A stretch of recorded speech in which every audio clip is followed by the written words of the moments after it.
All right, guys, so welcome back to our Reading Between the Wines Cooper Book Club. So hopefully everybody has their wine or water. Some people drink water, that's fine too. Today I didn't have any wine, so I made myself a tequila and soda. We'll see how that goes. Okay, so we ended on 272. We were talking about the different preference assessments. And so last week I did a little mini preference assessment with all of my tiny things. I told you guys about my obsession with tiny things. So we did our little preference assessment. We did MSWO, which is multiple stimulus without replacement. And then we also did a multiple stimulus with replacement. So we talked about the with replacement is usually for learners that might struggle with you taking their reinforcers out of their view. So that one you might want to continue to put it back in the array. But if you have a learner that doesn't really mind, I find it much quicker to do the without replacement because they're not able to pick the same item over and over. So that's what we ended on last time. So now we'll go into asking about stimulus preferences. So this is something that I think is kind of different from before, like the 4th edition. I never saw ask as a, or before, I guess we didn't say, or correct me if I'm wrong, ask is like new, right? They just added that. I'm not sure. But okay, so well, I'm just saying, like when I took the RBT, that wasn't a thing back in the day. But okay, so ask the target person. So just be straightforward. For determining preference assessment is to ask the target person what she likes.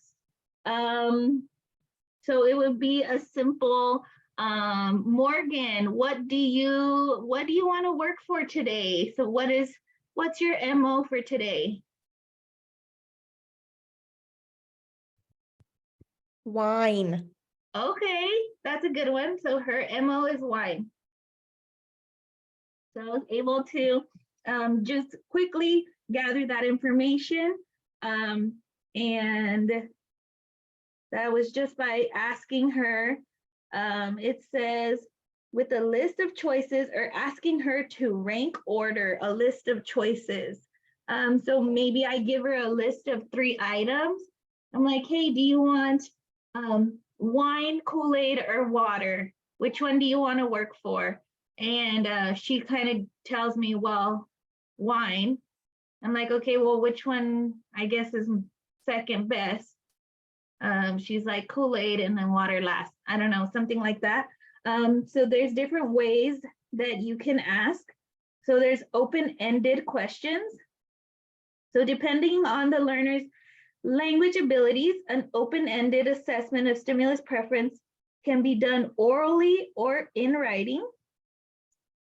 So what do you like to do on your free time? What are your favorite foods? Are there any type of music or performers whose music you like? So asking those open-ended questions. Another tip for you guys that I could give you, like as a BCBA in the field, would be not to ask yes or no questions, because a lot of times your learner might not have the skill to respond to yes or no. And then you might have someone who engages in like echolalia. And so you're like, do you want the ball? Yes or no? And they'll usually just repeat the last thing you said. So they're like, no. So you just got to be really careful with yes or no. Preference assessments always want to be open-ended questions. So choice format. This format could include asking questions such as, which would you do a lot of hard work to get? So just being very straight up. Which one is more valuable to you, Morgan? So I could just tell her, hey, Morgan, which one is more valuable? Which one would you complete something really hard for me? Would it be the wine or the Kool-Aid? And she would respond whatever her preference is. Wine. I knew it. Just kidding. She chose wine. So the wine would be higher priority, or she is going to be more likely to engage in the behavior because she is more motivated by wine. Another thing to remember as a BCBA, and I know I tell you guys all the time, is your task has to equal the reinforcer. The response effort has to equal the value of the reinforcer. So maybe wine is really reinforcing to Morgan, but I ask her to do something like super crazy that she's like, whoa, that's out of my scope of competence. No matter how much wine I want, I am not going to be able to complete that activity. So wine kind of loses its value in that way. So just making sure that we kind of balance it out. Okay, then you also have ranking order. The learner can be given a list of items or stimuli and instructed to rank order them from most to least preferred. Okay, so those are all the different types of ask. And then you can also ask the significant other. You can do reinforcement surveys, offer pre-task choice. This is the method the practitioner is going to give them 2 items, 2 choices to choose from. Okay, and then we have free operant observation. The activity that the person engages in most often would be able to choose freely among behaviors, will often serve as an effective reinforcer when made contingent on engaging in low probability behaviors. So that one is basically just observing them and recording what activities the person engages in, and they can choose during a period of unrestricted access to numerous activities, and it's called a free operant observation. So free operant is one that we kind of use a lot. It's more in the naturalistic type setting. So I'm gonna follow Morgan around, and I have set up a couple of things that I know she's kind of into. So I have the wine over there, the Kool-Aid over there, a coffee over there, and a water. And I'm just gonna kind of watch her and see what she engages in and for how long. So that's how I would determine which one is most valuable to her. Contrived free operant.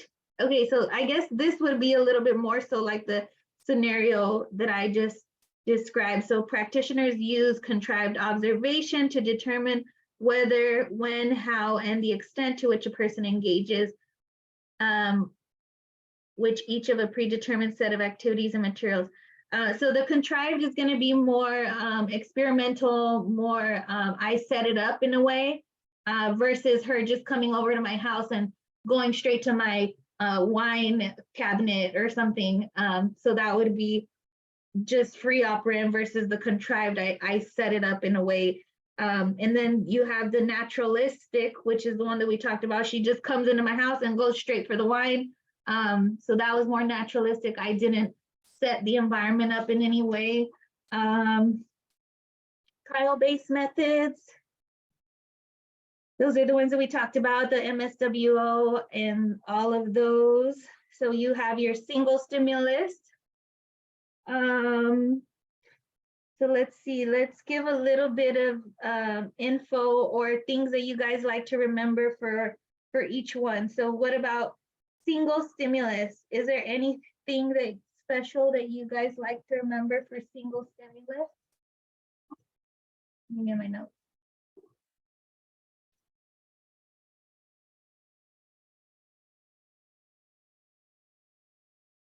Okay. Is it presented just an item to the child and show whether he likes it? Yes. Yes, we're just gonna show it to him one item at a time.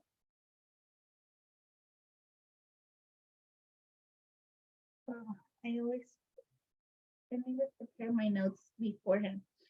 Okay, so single stimulus, also called successive choice or single stimulus engagement preference. So it's really important that for the exam, you guys study all those AKAs, because the exam might throw in the word successive choice, and you're like, oh my God, I don't know what that means. But really, it's just single stimulus. Most basic assessment available. So we'll remember single stimulus, pretty basic. It's one stimulus is presented, and we kind of gauge the person's reaction to it, and that information is noted. So how does she play with it, for how long? And this is best. So this is another thing to remember for single stimulus.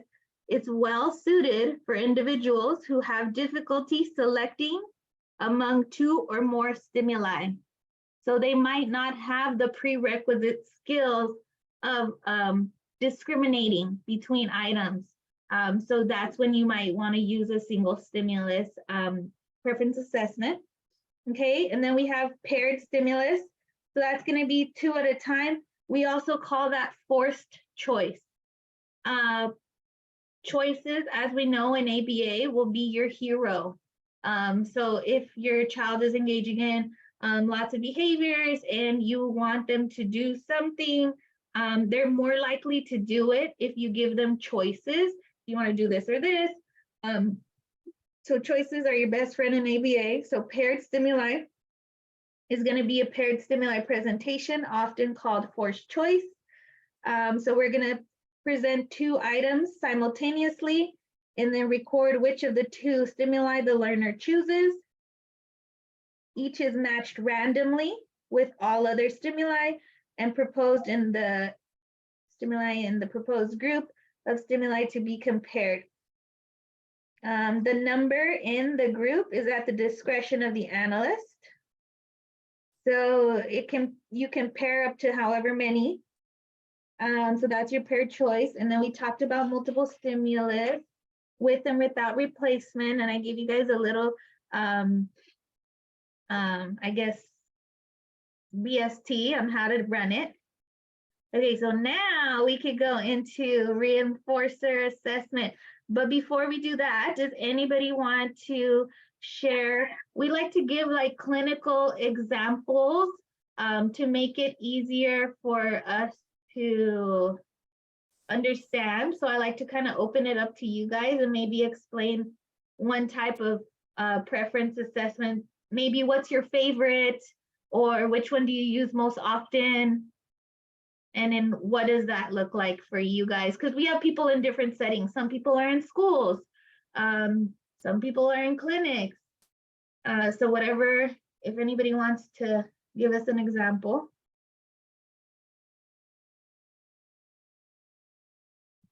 Of which one they use. I have 2 different clients. One of them I use like pre-task choice or open-ended questions, what he wants to work for.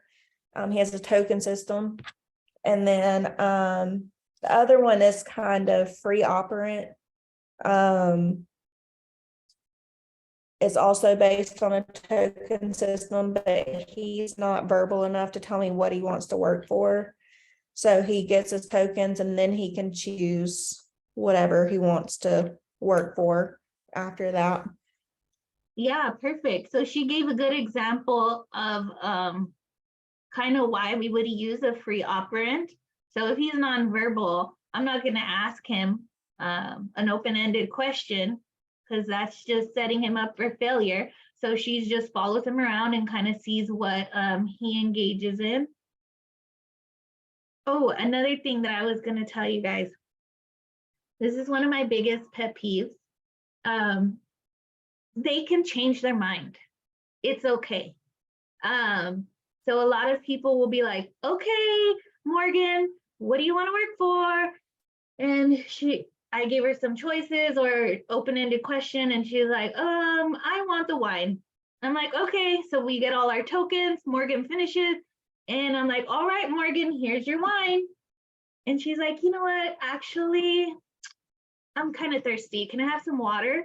And some people might be like, no, you said you wanted to work for the wine.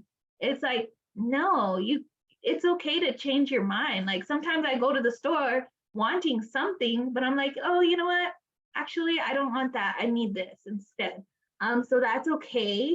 And maybe as a BCBA, you guys can kind of spread that light to the world that it's okay to change your mind after the fact.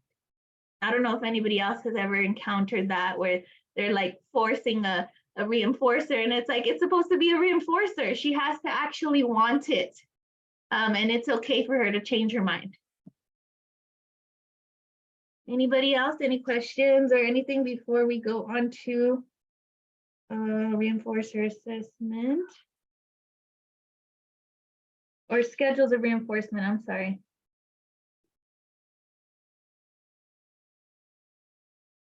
Oh, we should share. I'm going to pause the recording, please. Okay, so now we're going to talk about multiple schedules of reinforcement or the different types of reinforcement schedules. So it's going to go into multiple schedule of reinforcement consists of 2 or more component schedules of reinforcement for a single response. Multiple schedules.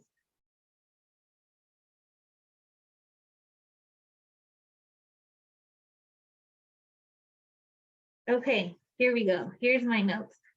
So for multiple schedules, we want to remember that those are going to be alternating, random, the SD is present, successive, and 1 response class. So that is going to be your multiple schedule of reinforcement. Consists of 2 or more components for a single response with only 1 component schedule in effect at any given time. Okay, let's find a good example. Or does somebody have a good example of multiple schedule of reinforcement?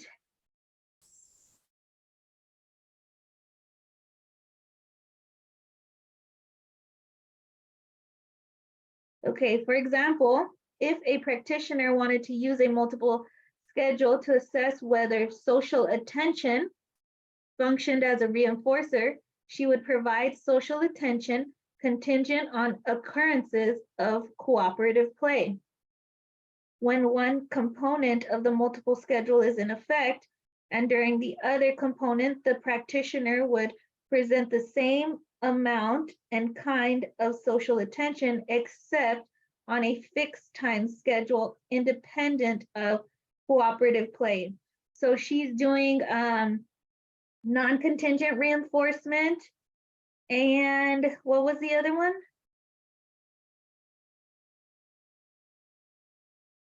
Fixed time? Social attention contingent on would present the same amount of attention except on a fixed time schedule. Okay. So we have a fixed time and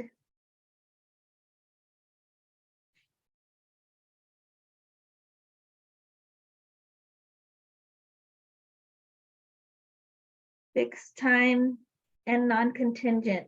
So the teacher would apply the response dependent schedule during the morning play period and the response independent schedule during the afternoon play period.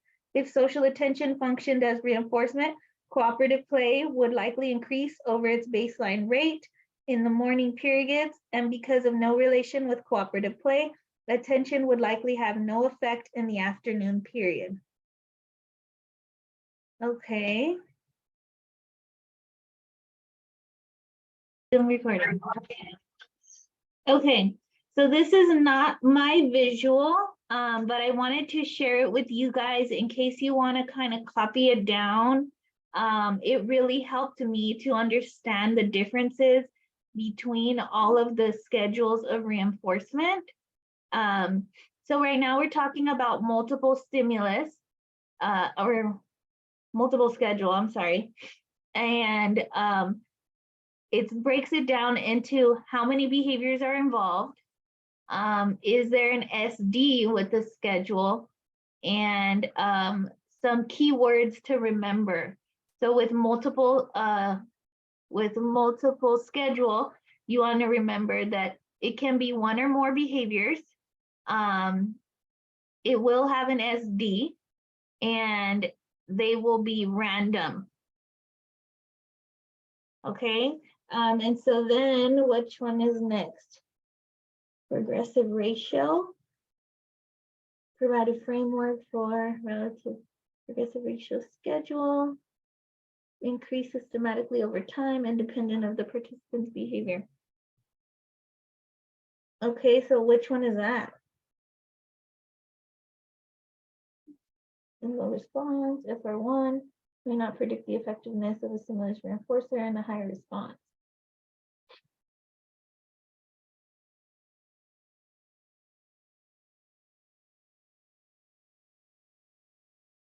Progressive ratio. Control procedures for positive reinforcement. So it only went into one schedule, or is it going to go into them later on?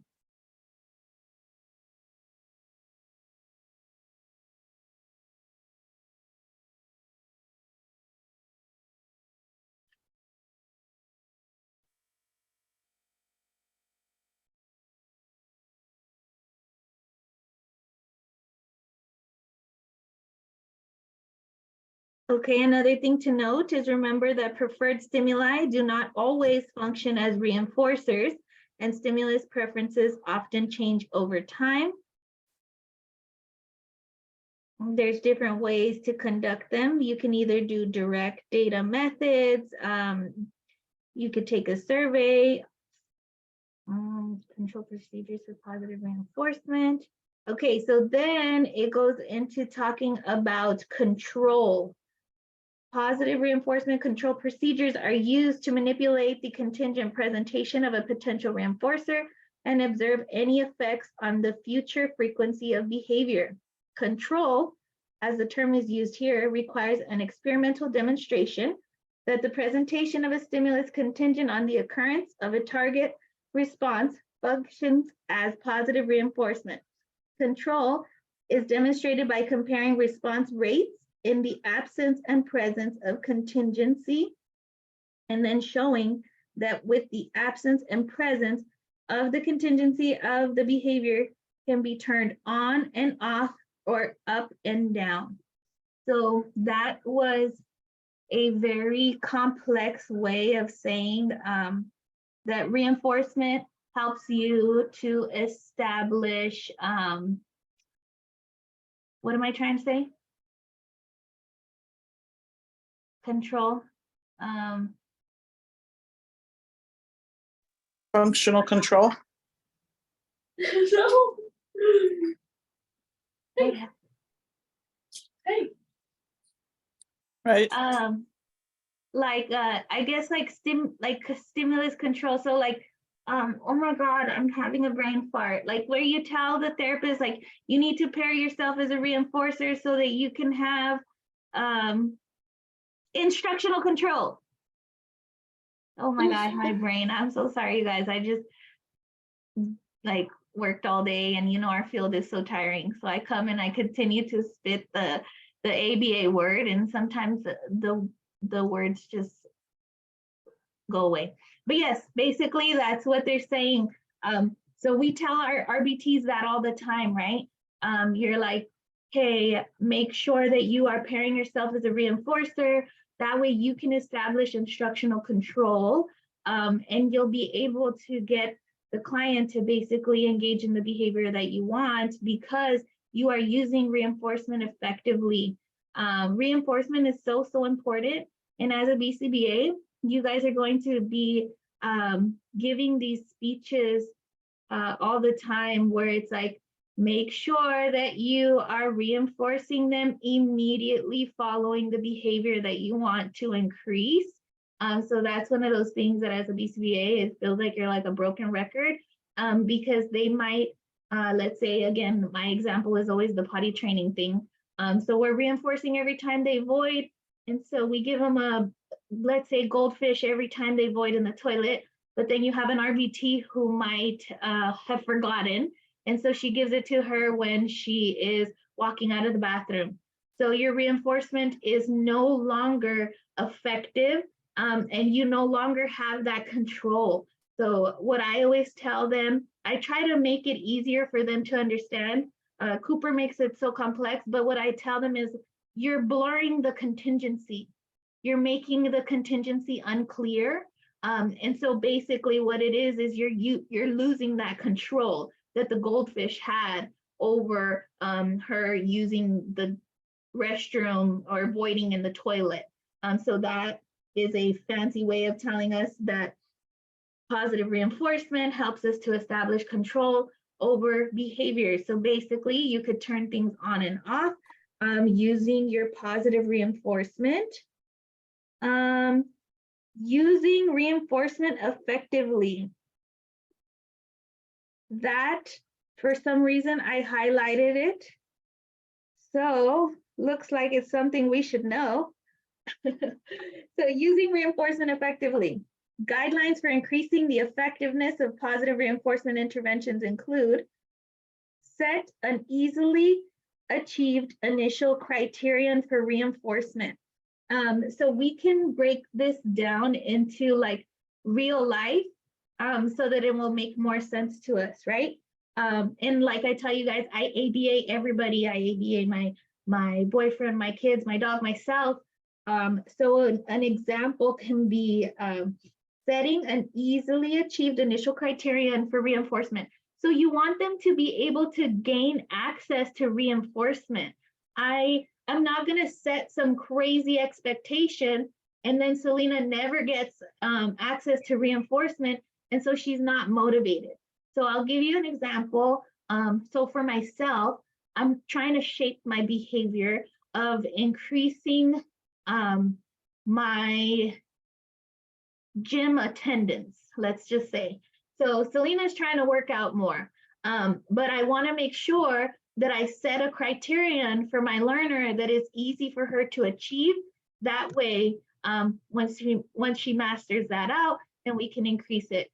So for myself right now, I have to go to the gym at least 2 times a week. 3 is like, wow, you're amazing.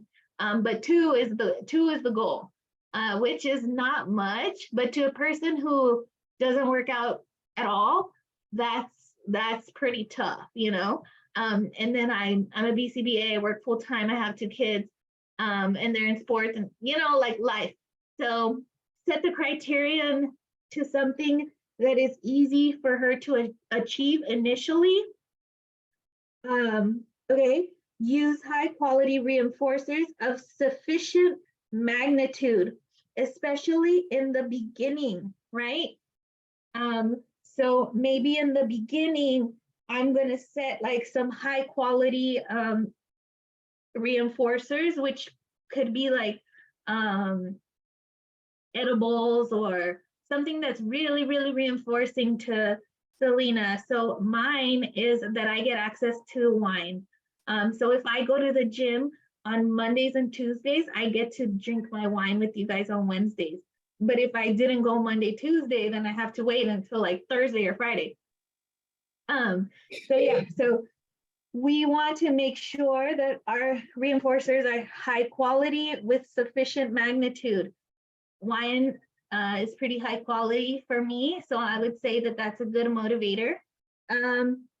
Use varied reinforcers to maintain potent establishing operations. So you don't want to always have them working for the same thing, right? Do you guys ever have that in the field where you see technicians that are like, oh, she really likes train, so I just use that every time for everything. You want to be really careful with that, because what do you think will happen to the trains if I just use them every time for everything? They'll get satiated. They lose their value. So you did AO, right? Abolishing operations, because you satiated them. You gave him train, that he's like, I don't want trains anymore. So just be very careful that you're varying the reinforcers.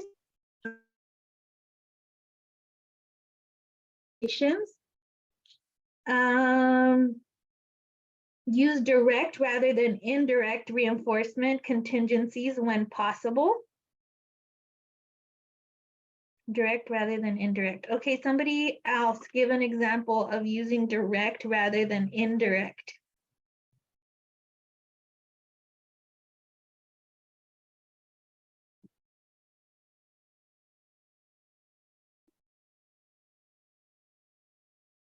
Nobody? I don't really know what that means either. Direct, like, what would that be? Like me giving it to you directly instead of me telling Olga to give it to you? Would that be what they're trying to say? I think so. Okay. Combine response prompts and reinforcement. Response prompts. Response prompts. Is that your SD? So basically they're saying vary your SD and your reinforcement. So if you're trying to teach a skill, you usually want to change up your SD. Once your learner has already, once you have determined that your learner has the prerequisite skills to, let's say, scan an array of items. So in the beginning, I might have told my technicians like, hey, since she has mastered the listener responding skill of give me, let's only use the SD give me. So an array of 3 items, then I'm going to tell them, say, only use the SD give me. Once she has already mastered that and I know she can scan an array, then I'm going to tell them, okay, you guys need to start switching it up, because I don't want the control to be, I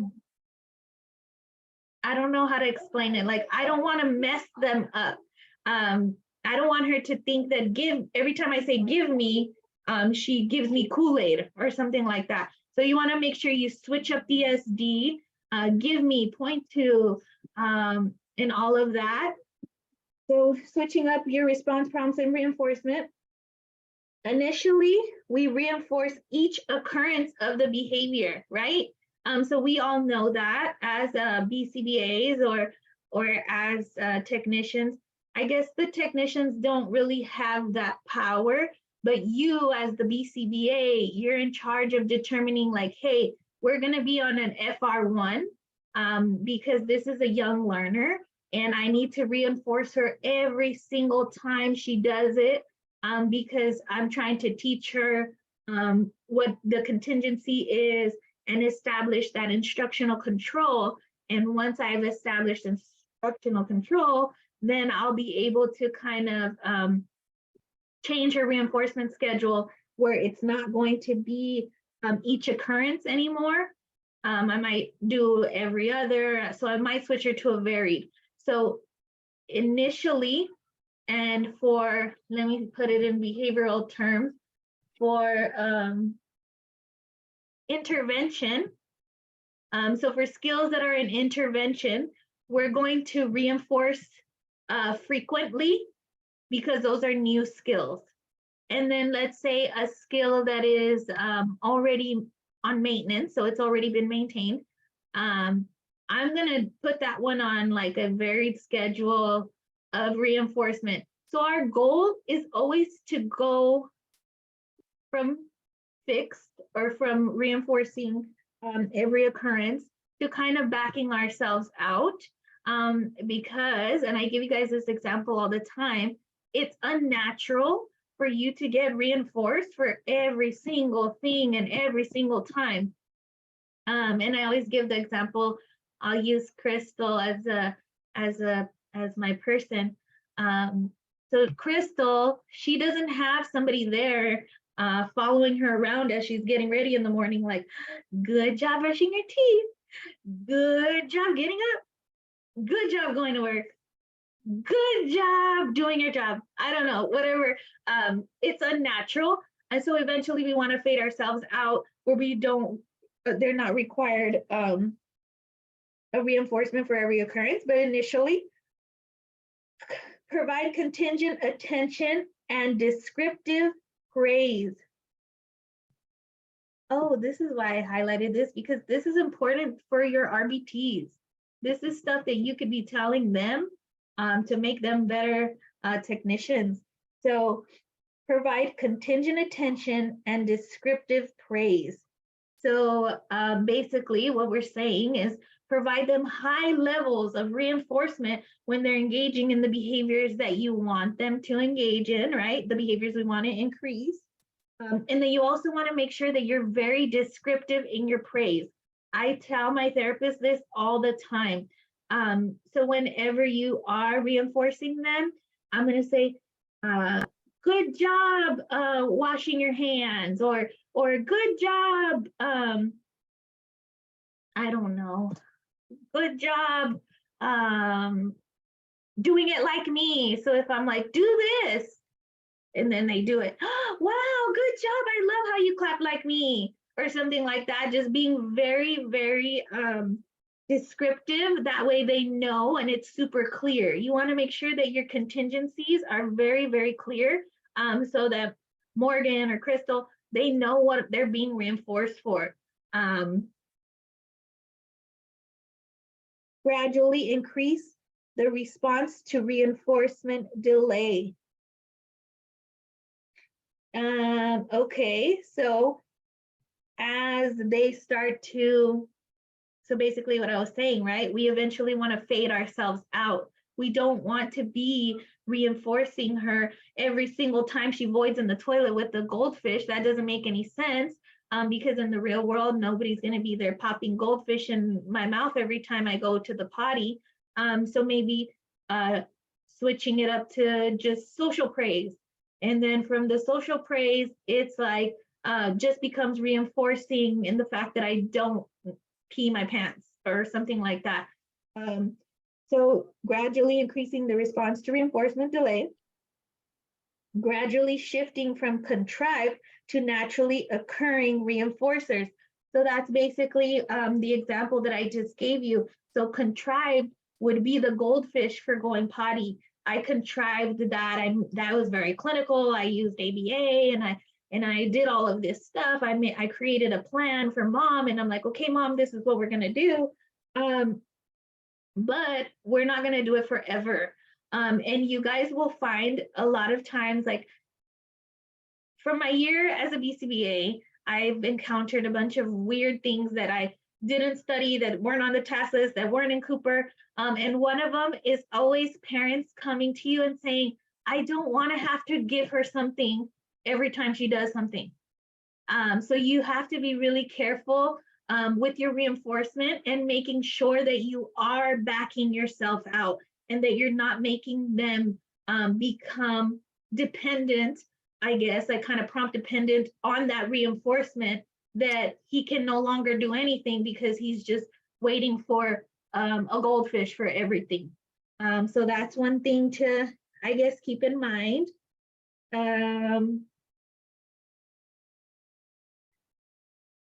But yeah, that is basically all of part 4 of reinforcement. I can pause the video. We ended right at 8. I can pause the video and we can either do the Cooper quizzes online, or you guys can just ask questions.